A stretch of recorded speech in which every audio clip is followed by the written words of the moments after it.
Good afternoon, everybody. Good to see all of you here today. Before I discuss the ceasefire with Iran, I have a quick update from the First Lady of the United States. Yesterday marked the very first conviction under the Take It Down Act, landmark legislation that First Lady Melania Trump played an instrumental role in getting passed that protects victims from non-consensual AI-generated sexually explicit images, cyber stalking, and threats of violence. This is a huge achievement for the First Lady, and I know the President is very proud of his wife's efforts in getting this critical legislation passed to protect America's youth. So we thank the First Lady for her efforts, and we hope that others will report on this historic conviction yesterday. With respect to the two-week ceasefire announced by President Trump last night, this is a victory for the United States of America that the President and our incredible military made happen. From the very beginning of Operation Epic Fury, President Trump stated this would be a 4 to 6 week military operation to dismantle the military threat posed by the radical Islamic Iranian regime. Thanks to the unbelievable capabilities of America's war fighters, the United States has achieved and exceeded those core military objectives in just 38 days. The U.S. military destroyed Iran's defense industrial base, crushing the regime's ability to manufacture weapons that they and their proxies use to maim and kill Americans and terrorize the world. Iran's ability to build and stockpile ballistic missiles and long-range drones has also been set back by years compared to where it was 6 weeks ago prior to the launch of Operation Epic Fury. We destroyed the vast majority of Iran's ballistic missiles, launcher vehicles, and long-range attack drones through more than 450 strikes on ballistic missiles and approximately 800 strikes on Iran's drone launching units and storage facilities. In total, more than 13,000 targets across Iran were struck. Again, this is in the matter of just 38 days. Meanwhile, the Iranian Navy was completely annihilated. The United States destroyed more than 150 naval vessels in total, including 16 entire classes of Iranian warships. Despite once being the largest undersea force in the Middle East, Iran now has 0 submarine vessels. 97% of Iran's once massive inventory of more than 5,000 naval mines has also been targeted and destroyed. Iran's air forces are functionally and operationally irrelevant at this point, after the United States maintained total air dominance over their country for weeks on end. To underscore the significance of this, before Operation Epic Fury, the Iranian Air Force would fly between 30 to 100 flights per day. Today, that number is 0. Iran's ability to fund and support its terrorist proxies has been greatly reduced. At this point, Iran can no longer distribute weapons to its proxies in the region. And most importantly, Iran will not be able to acquire nuclear weapons. Prior to the start of this successful operation, Iran was aggressively expanding its short-range ballistic missile arsenal. Through these weapons and its navy, Iran was attempting to build a military buildup around their country that would pose an imminent and existential threat to the United States military assets in the Middle East, our allies in the region, and ultimately the free world. Iran was pursuing this dangerous and aggressive strategy for one reason: to hold the entire world hostage to its terrorist ambitions. The Iranians aim to use their expanded military capabilities as a shield around their country to continue achieving their ultimate goal internally, building nuclear bombs. But their murderous and evil plans have been blown up, quite literally and figuratively, along with their military, their nuclear program, and most of their senior leadership, including the former Supreme Leader Ayatollah Ali Khamenei. Their command and control structures were also massively disrupted after being struck more than 2,000 times. Many of their remaining leaders are paralyzed in fear and no longer enjoy the freedom to move around their country freely and meet openly. Thanks to the unmatched excellence of our warriors at the direction of the Commander-in-Chief, the world has just witnessed a historically swift and successful military triumph. President Trump started Operation Epic Fury with strategic military objectives, and the United States has clearly achieved them. As we mark this progress, we also remember and honor the 13 American heroes who laid down their lives in this noble effort. I know President Trump and our grateful nation honors their ultimate sacrifice, and we will never forget them. May God bless their families. The valiant efforts of all of our incredible service members created maximum leverage for the President of the United States, allowing he and his leadership team to engage in tough negotiations over the past couple of weeks that have now created an opening for a diplomatic solution and long-term peace in the Middle East. The President's maximum pressure and the leverage created by the success of Operation Epic Fury led to the Iranian regime asking for and ultimately agreeing to a ceasefire proposal with the United States. Iran could no longer tolerate being bombed or taking the gamble of what was to come following President Trump's 8 p.m. deadline last night. Iran has agreed to open the Strait of Hormuz, and as the President said, we have received a proposal from the Iranians that has been determined to be a workable basis on which to negotiate. I've seen a lot of inaccurate coverage today from the media about these negotiations and these plans already. So let me be clear and correct the record. The Iranians originally put forward a 10-point plan that was fundamentally unserious, unacceptable, and completely discarded. It was literally thrown in the garbage by President Trump and his negotiating team. Many outlets in this room have falsely reported on that plan as being acceptable to the United States, and that is false. With the President's deadline fast approaching and the United States military completely decimating Iran with each passing hour, the regime acknowledged reality to the negotiating team. They put forward a more reasonable and entirely different and condensed plan to the President and his team. President Trump and the team determined the new modified plan was a workable basis on which to negotiate and to align it with our own 15-point proposal. The President's red lines, namely the end of Iranian enrichment in Iran, have not changed. And the idea that President Trump would ever accept an Iranian wish list as a deal is completely absurd. The President will only make a deal that serves in the best interests of the United States of America, and he as a negotiating team will focus on this effort over the next 2 weeks, so long as the Strait of Hormuz remains open with no limitations or delays. These extraordinarily sensitive and complex negotiations will take place behind closed doors over the course of the next 2 weeks. I would strongly advise the media against running with narratives that have no basis in fact. What Iran says publicly or feeds to all of you in the press is much different than what they communicate to the United States, the President, and his team privately. Never underestimate President Trump's ability to successfully advance America's interests and broker peace.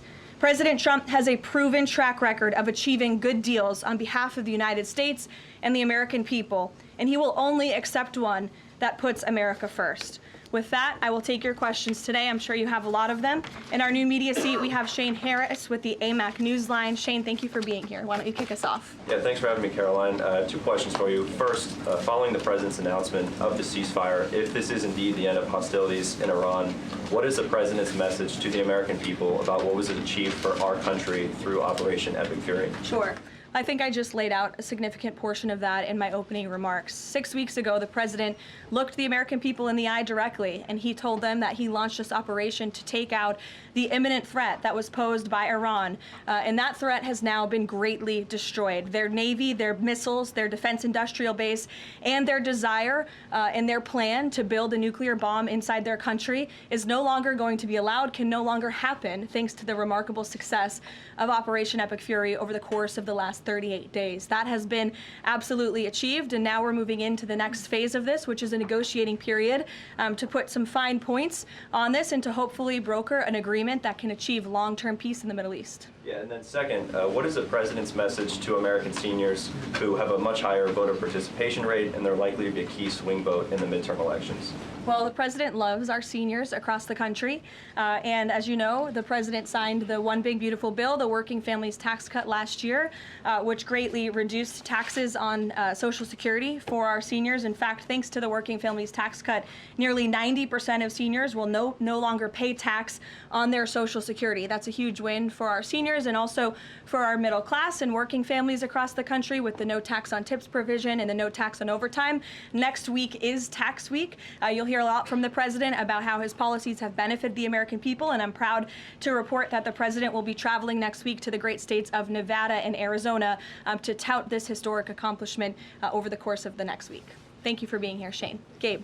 Thank you. Caroline, Iranian state media is saying that Iran has now closed off the Strait of Hormuz today in response to Israeli attacks on Lebanon. What's the White House response to that? And you just listed many military successes. I understand that. But strategically, how is the administration arguing that Iran does not have more economic leverage than it did before the start of the war? Sure. Well, with respect to the first reporting out of Iranian state media, the president was made aware of those reports before I came to the podium. That is completely unacceptable. And again, this is a case of what they're saying publicly is different privately. We have seen an uptick of traffic in the Strait today, and I will reiterate the president's expectation and demand that the Strait of Hormuz is reopened immediately, quickly and safely. That is his expectation. It has been relayed to him privately that is what's taking place, and these reports publicly are false. Caroline, the president yesterday threatened that a whole civilization would die if a ceasefire deal wasn't reached, understanding that Iranian leaders have previously said death to America. But why is it appropriate for the president of the United States to use that kind of language when talking about civilian targets? And was the president mocking Islam by signing off his True Social post over the weekend, praise be to Allah? Wouldn't that antagonize Muslim allies across the world? Well, I understand the questions about the president's rhetoric, but what the president cares most about is results. And in fact, his very tough rhetoric and his tough negotiating style is what has led to the result that you are all witnessing today. Iran publicly acknowledging last night that they have agreed or that they wanted this ceasefire with the United States because they no longer could tolerate being bombed by our very powerful and lethal military, and that they have committed to the reopening of the Strait of Hormuz, which the president will hold them accountable for, and it's something the administration is closely monitoring in real time. So, Danny. Should the world not take his word seriously? The world should take his word very seriously in understanding that the president is always most interested in results. And it was the Iranians who backed down, not President Trump. He said that they would face very grave consequences, as you just laid out, by the 8 p.m. deadline if they did not agree to reopening the Strait of Hormuz. And what did they do last night? They agreed to reopen the Strait of Hormuz. Danny. Thanks, Caroline. Would President Trump like to see Lebanon included in this peace deal? Because as you know, there have been increased Israeli strikes on Lebanon today with dozens of casualties there. Sure. Lebanon is not part of the ceasefire. That has been relayed to all parties involved in the ceasefire. As you know, Prime Minister Netanyahu put out a statement last night in support of the ceasefire, in support of the United States' efforts, and he's also assured the president they'll continue to be a helpful partner throughout the course of the next 2 weeks. Is there any thought, though, that the president might like to see Lebanon included at a future date, given that it seems to be causing or potentially undermining the Iran ceasefire? Again, this will continue to be discussed, I am sure, between the President and Prime Minister Netanyahu, the United States and Israel, and all of the parties involved. But at this point in time, they're not included in the ceasefire deal. Jeff. Thank you. Caroline, will the U.S. take part in talks with Iran in Islamabad on Friday? I can announce that the president is dispatching his negotiating team, led by the Vice President of the United States, J.D. Vance, Special Envoy Witkoff, and Mr. Kushner to Islamabad for talks this weekend. The first round of those talks will take place on Saturday morning local time, and we look forward to those in-person meetings. Now, what role does the president see for the U.S. in monitoring or helping with the Strait of Hormuz going forward? I think the president commented on that this morning. We're going to continue to monitor it very, very closely. We will be helpful in any way that we can, but we fully expect Iran to do this, and the president has made that quite clear as well. It's, again, as his statement said last night, this ceasefire is subject to the safe reopening of the Strait of Hormuz. Again, this was just determined last night. We understand things take time, but that's the president's expectation, and he will hold everyone to it. Sure, in the green blazer. Thank you, Caroline. Sure, and then in front of you. But Andrew, you can go ahead. All right. You're not wearing a green blazer. You can... I am actually wearing a green blazer. It's a little brown to me, but go ahead. Fair enough. Regarding the president's rhetoric, when the U.S. invaded Iraq in 2003, George W. Bush said in a message to the Iraqi people that the military campaign was directed, quote, against the lawless men who rule your country and not against you. Yesterday, the president threatened to destroy Iran's civilization, the entire civilization. Not the Iranian government, but the Iranian civilization, the Iranian people. The U.S. has been a moral leader for most of its history by fighting wars against other governments, not against civilizations. How can the president claim that America can ever have the moral high ground if he's threatening to destroy civilizations and not casting wars as fights against other governments? Andrew, I think you should take a look at the actions of this president over the course of the past 6 weeks and the actions of our brave men and women in our United States military who have taken out essentially taken out the military of a rogue Islamic regime that has chanted death to America for 47 years, that has killed and maimed thousands of American soldiers over the course of the last 5 decades. The president absolutely has the moral high ground over the Iranian terrorist regime, and for you to even suggest otherwise is frankly insulting. With all due respect, Caroline, Go ahead. with all due respect, Go ahead. there is... Just given what we've seen in Lebanon today and the increased attacks from Israel, I mean, is there any concern that Netanyahu is trying to kill the ceasefire? The president spoke with Prime Minister Netanyahu last night, and in that private conversation, Prime Minister Netanyahu relayed exactly what he said to the world publicly, that he supports the president, and Israel remains a key ally and partner to the United States. They've been a tremendous partner over the course of the past 6 weeks, and we thank them for their heroic efforts as well. And the president had that conversation last night, and that was relayed to the world publicly as well. Reagan, go ahead. Thank you, Caroline. I have a question for you on Iran, and I have a question on the Dignity Act as well. On Iran, it's been reported that the ceasefire was struck after the involvement of 2 unlikely factors, J.D. Vance and China. What role did those parties play in striking a deal? Well, Vice President Vance has played a very significant and a key role in this since the very beginning. Of course, he's the president's right-hand man. He is the Vice President of the United States. He's been involved in all of these discussions, and as I just announced, he'll be leading this new phase of negotiations in Islamabad later this week. With respect to China, there were conversations that took place between top levels of our government and China's government. The president has great respect for President Xi and a great working relationship with him and with that country, and he looks forward to visiting China in just a few weeks. And on the Dignity Act, it's getting a fresh push through Congress. It would give some illegal immigrants in the country a path to citizenship. What's the White House's position on this legislation, and would the president sign it if it made it to his desk? Honestly, Reagan, I haven't spoken to the president about the legislation, but I will have that conversation, and we'll get you our formal position on it as soon as we can. You're welcome. Go ahead. The president suggested in an interview this morning that he would support a joint U.S.-Iranian venture to charge tolls for ships going through the strait. Does the president believe that the U.S. should earn revenue from the Strait of Hormuz going forward? It's an idea the president has floated, as you know, and it's something that will continue to be discussed over the course of the next 2 weeks. But the immediate priority of the president is the reopening of the strait without any limitations, whether in the form of tolls or otherwise. And on the highly enriched uranium, has Iran given the administration any indication that it would simply turn over the enriched uranium, or is this an expectation that the president has that he would have to send in ground troops in order to do that? This is on the top of the priority list for the president and his negotiating team as they head into this next round of discussions. And as I said in my opener, that is a red line that the president is not going to back away from, and he's committed to ensuring that takes place. We hope it will be through diplomacy. But have they given any indication that they would turn it over? They have. They have. Yes. Trevor. The latest news out of Iran is that the air defenses have been activated in several cities, including Isfahan, and that explosions have been heard in Isfahan. Who is bombing Iran right now? Were those reports just as of a few minutes ago? Yeah. Okay, so obviously I'll have to go back and check with the national security team. I'm standing out here with all of you, but I will do that and we will get you an answer, okay? And just on the civilization question that we've been talking about. And I would just add to that point, again, I haven't seen these reports. I'm not verifying them. Not that I don't trust you, Trevor, but I want to go back and check with the experts here at the White House.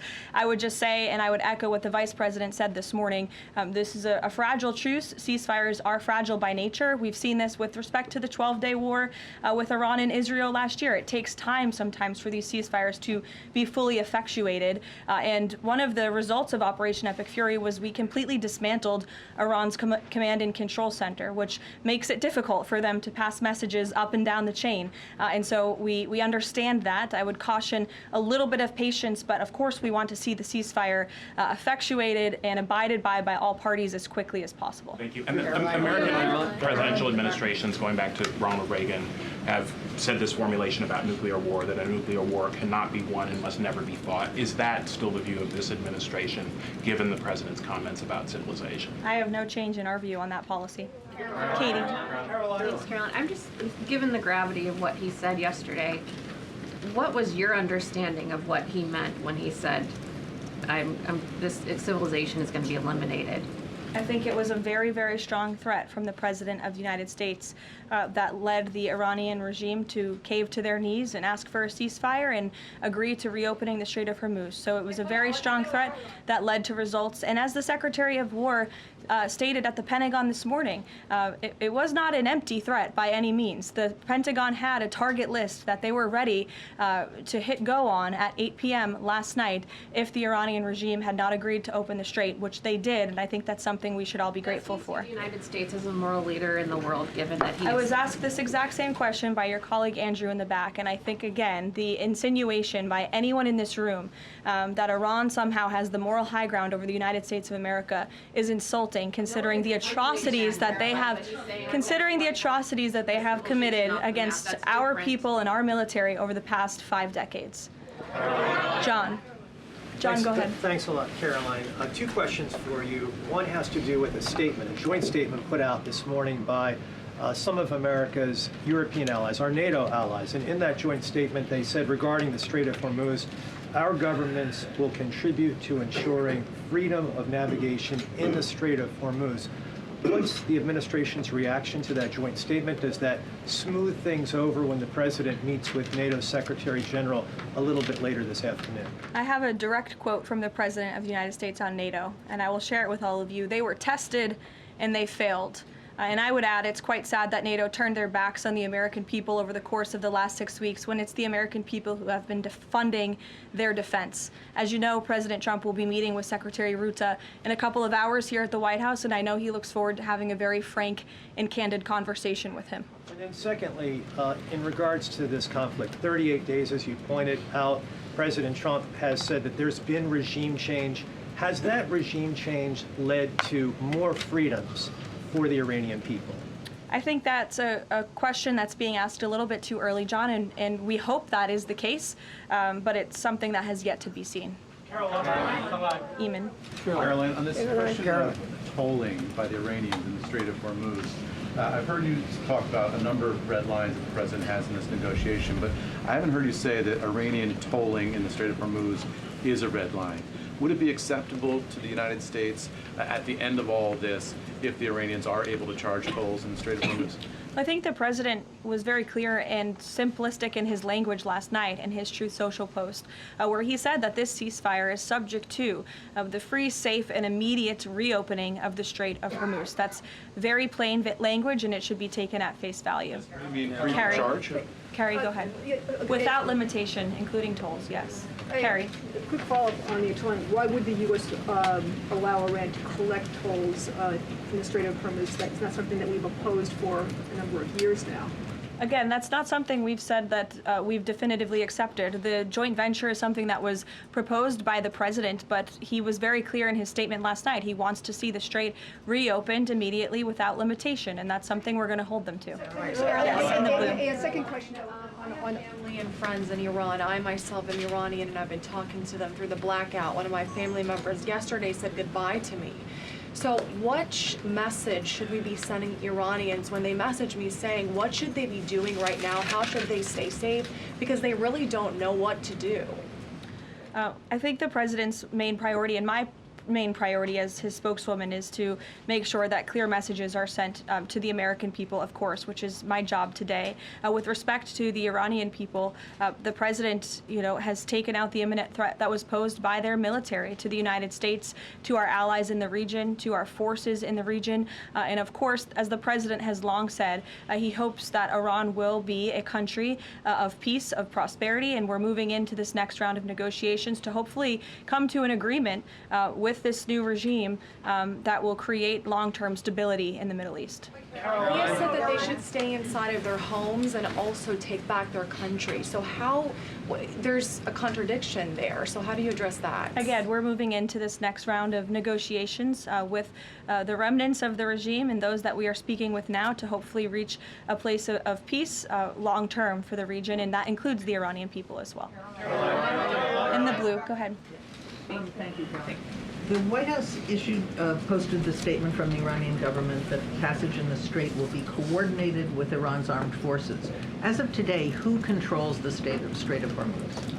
Again, these statements were put out 12 hours ago. We expect that the Strait will be opened immediately. As I've said earlier, we have seen an uptick in traffic in the Strait, and it's something that we are monitoring minute by minute, hour by hour as the days go on. Who controls the Strait right now? Two questions.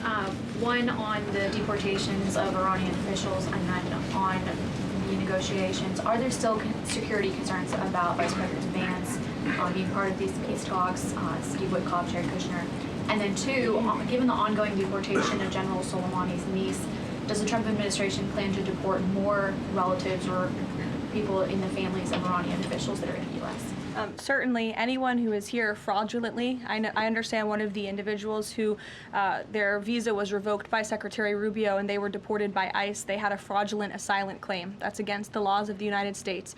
So anyone who is here illegally or fraudulently is subject to our nation's immigration laws and will be removed from our country. And I know this continues to be a top priority for the State Department, working in conjunction with the Department of Homeland Security.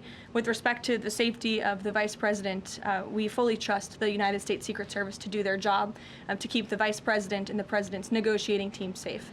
They do a tremendous job, and we fully trust them to do that. Caroline. In the back, go ahead. Thank you, Caroline. The President has said Cuba is next. What's the message to the American people regarding Cuba, and what can Cubans expect in relation to this statement?